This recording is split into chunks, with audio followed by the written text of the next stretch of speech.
विपिन जी, मैंने एक एनेक्डोट दिया था और वह उस पर अभी भी अड़ा हुआ हूं। कोई यदि हत्या करवाता है तो उसको हत्यारा कहा जाता है, और यदि वो महिला कराती है तो उसे हत्यारिन कहा जा सकता है। जो 58 लोग मारे गए थे पोस्ट पोल वायलेंस, लोकसभा चुनाव के पश्चात, पिछली बार विधानसभा के पश्चात, वो क्या उसका नेतृत्व करने वाली महिला के लिए क्या कहा जा सकता है?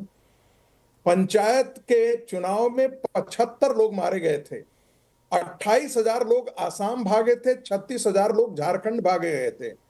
ये भारत के किसी चुनाव में नहीं होता था। ऐसे महिला को नेतृत्व करने वाले महिला का क्या कहा जाए? उसकी छवि बर्बाद कर रहे हैं, या उसकी छवि पहले से ही बर्बाद और धूमिल है, रक्त रंजित है?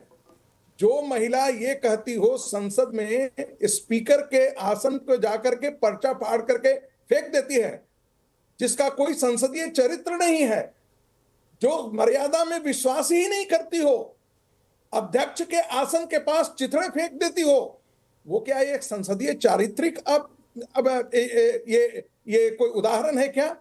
और किसके लिए? कि वो बांग्लादेशियों पर चर्चा करे। इतने बांग्लादेशी घुसपैठिए हैं, और वही जब बांग्लादेशी घुसपैठिए उनके वोट बैंक बन जाते हैं तो फिर आप उनके पक्ष में खड़े होते हैं। मैं तो देख रहा हूं कि जमाते इस्लामी बांग्लादेश, राहुल गांधी, जिसके पैरोकार जो है वो आशुतोष हैं, कांग्रेस के प्रवक्ता से भी बेहतर कांग्रेस का डिफेंड करने के लिए रोज टेलीविजन पर आते हैं।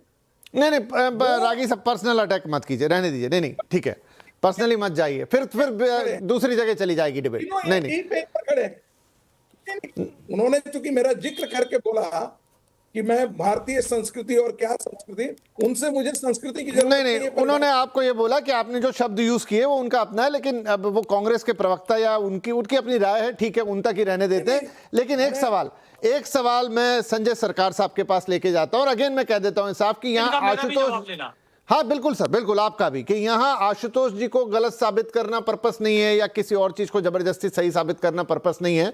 लेकिन संजय सरकार साहब, आप तो उसी मातृभूमि से आते हैं, उसी पश्चिम बंगाल में आपकी पैदाइश है और अभी तक आपकी राजनीति वहां पर हुई है। आपने भी थोड़ी देर पहले जिक्र किया कि सीपीआईएम के वक्त में या लेफ्ट पार्टीज के वक्त में वो हिंसा होती थी और इतनी बड़ी हिंसा होती थी। क्या आप भी इस बात से इनकार करते हैं कि पश्चिम बंगाल का जो राजनीतिक इतिहास है पूरा रक्तरंजित है?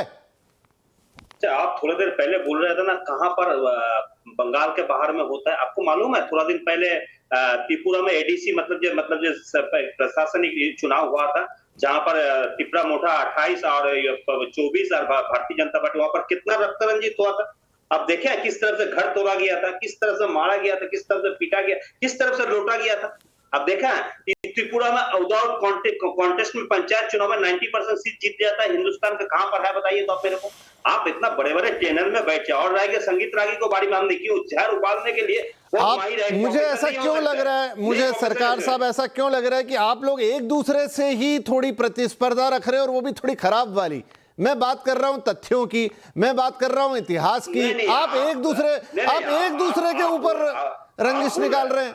आप बोल रहे हैं 1972 से 77 बंगाल में क्या हुआ था, आपको मालूम है? कुछ जानकारी है? आप जानकारी बताइए, आप बताइए। नक्सलाइट मूवमेंट चल रहा था बंगाल के अंदर में, जिस तरफ से हत्या हो रही है, नक्सलाइट लोग हत्या कर रहा था। बोल रहा था बंदूक का नल से राजनीति होगा, सत्ता का राजनीति नहीं होगा, मैंने चुनाव नहीं होगा। उसी चलते नक्सलाइट लोग आंदोलन किया था यहाँ पर। आप जानिए, थोड़ा जान के बोलिए किस कारण हुआ था। उसमें सिद्धार्थ शंकर राय जी बंगाल के मुख्यमंत्री थे, उस समय उसको दमन किया जाता केंद्र सरकार की तरफ से। घर घर में मर्डर होते थे, अच्छे पढ़े लिखे लोग नक्सलाइट हो गए, बंदूक लेकर रास्ता में शायद आपने फिर मेरा वो सुना नहीं। मैंने 1972 से 77 के बीच कांग्रेस शासन में 1100 लेफ्ट कार्यकर्ताओं की हत्या का जिक्र करके सवाल पूछा। जनता भी मरा था, और जो सीपीआईएमएल को जो प्रतिष्ठा हुआ था, उन लोगों को कार्यकर्ता के साथ में लड़ाई हुआ था। नक्सलाइट भर से पुलिस लड़ाई हुआ था। तो नक्सलाइट कहां से आए?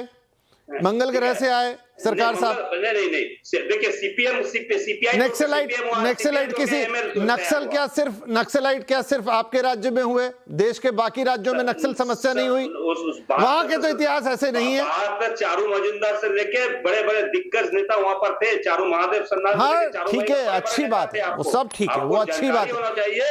आप बोले ना, आप बता, रक्त रंजित किसने स्टार्ट किया था बंगाल में? हमने क्या 2019 को पहले बताइए। देखिए फिर आप पर्सनल हो गए सर। मैंने आपसे क्या कहा? अभी मैंने यही तो बात कही कि आपने ये बात शुरुआत में बोली कि रक्त रंजित है। अब स्टार्ट किसने किया, खत्म कौन करेगा, क्यों नहीं खत्म हुआ, ये अलग सवाल है सर। अच्छा, चुनाव को पहले अगर चुनाव आयोग अगर इसका बहुत बड़ा क्रेडिट लेंगे कि हम चुनाव ठीक से करा, चुनाव के बाद में क्यों क्रेडिट कहां दिया था खोज? अरे वो सारे सवाल आप सुनिए, ऐसे मेरे पास वीडियो है ना, जहां पर सेंट्रल फोर्स खड़ा है, पुलिस खड़ा है, वहां पर तोड़ भाग आग लगाया जा रहा है, कुछ नहीं कर रहा है। मैंने देखा, आपने दूसरे चैनलों पे वीडियो दिखाया अपने फोन में, देखा मैंने देखी आपकी डिबेट सुनी सर। काउंटिंग आप सुनी मैंने। काउंटिंग सेंटर के अंदर दीदी को किस तरह से मारा गया था, पीटा गया था, निकाल दिया गया था।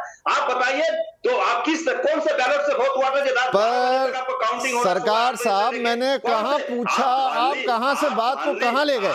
आप धांधली को नहीं मानने के क्यों तैयार नहीं है? धांधली हुआ है, बोले ना, लोकतंत्र का हत्या हुआ, लोकतांत्रिक प्रक्रिया में भारतीय अभी जो पूछा वो सवाल का तो जवाब देते आप। चलिए विजय जी, अब आपने एक ही चीज में, एक ही धागे में सारे मोती पिरो दिए सर। आपने, मैं कुछ पूछा उसका कोई मतलब है ना? मैं आपको बोल रहा हूँ, आप जिस घटना बता रहे हैं। विजय जी जी, पहले तो मैं आपको सबको एक खबर दे दूं कि वहां सरकार बर्खास्त कर दी गई है आर्टिकल 174(2) के बी क्लॉज के कारण। अभी प्रेस रिलीज मेरे पास आ गया है, तो ममता सरकार चली गई है क्योंकि उन्होंने कानून हाथ में लेने का काम किया, संविधान को रौंदने का काम किया। ये बड़ा दुखद है। और ऐसा जिस तरह से उनको महिमा मंडित कर रहे थे आशुतोष जी, मुझे लगता है संविधान में कहीं ये इस तरह से नहीं लिखा कि आप संविधान को हाथ में लो। हमारे गृह मंत्री 3 महीने जेल में रहे, कभी एक शब्द कोर्ट के बारे में नहीं बोला।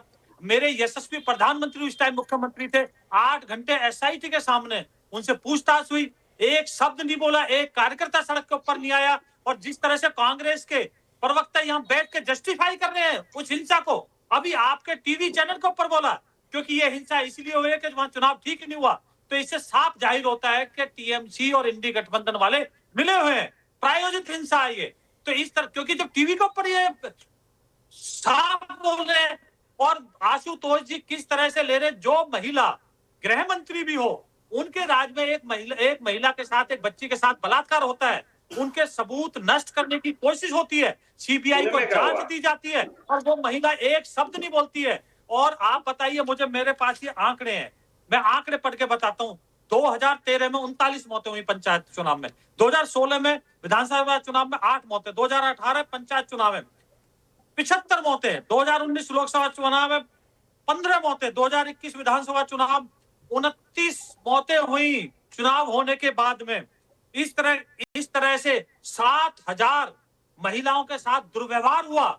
आप मुझे बताइए, आज बीजेपी चीफ सेक्रेटरी से मिल रही है, हमारे गृह मंत्री, प्रधानमंत्री सारे बोल रहे हैं, जाके हम धमकी दे रहे, हम कह रहे डीजे भी नहीं बजेगा। और यहाँ ममता दीदी का एक बयान बता दीजिए, एक एफआईआर बता दीजिए 2021 में जो इन्होंने दर्ज कराई हो। आज सैकड़ों एफआईआर दर्ज हुई है, सैकड़ों लोग गिरफ्तार हुए हैं। कहो तो मैं अभी दिखा देता हूँ, डिटेल बता देता हूँ। उसमें कोर्ट क्या बोला? कोर्ट सीबीआई का इन्वेस्टिगेशन करने के लिए तो एफआईआर होता है। कान पकड़ एक साथ में 2 इन्वेस्टिगेशन होता है कहीं? एक साथ में 2 इन्वेस्टिगेशन होता है कभी? एक साथ में 2 इन्वेस्टिगेशन, जब सीबीआई को ऊपर हाईकोर्ट ने बोला सीबीआई इन्वेस्टिगेशन करेंगे, तो उसका तो 2 इन्वेस्टिगेशन एक साथ में चालू होता है, 2 एफआईआर एक साथ में होता है। कहां से बताया था? चलिए मुझे जी हाँ आशुतोष जी आऊंगा, आपके पास भी आऊंगा, लेकिन विजय जी सरकार साहब, रुकिए, एक मुझे ब्रेक लेना होगा। 1 मिनट रुकिए, break, 1 minute Vijay ji, 1 minute रुकिए, ऐसे कोई नहीं सुन पाएगा, एक छोटा ब्रेक लेना होगा। लेकिन बड़ा सवाल सर ये है, विजय जी भी और सरकार साहब भी, सरकार साहब आपकी सत्ता चली गई है लेकिन विपक्ष में आप बैठेंगे। ऐसा नहीं कि पश्चिम बंगाल से आपका नाता खत्म हो गया। नहीं, सुन लीजिए, मेरी बात सुन लीजिए, ऑफेंड मत होइए सर, मेरी बात तो सुन लीजिए।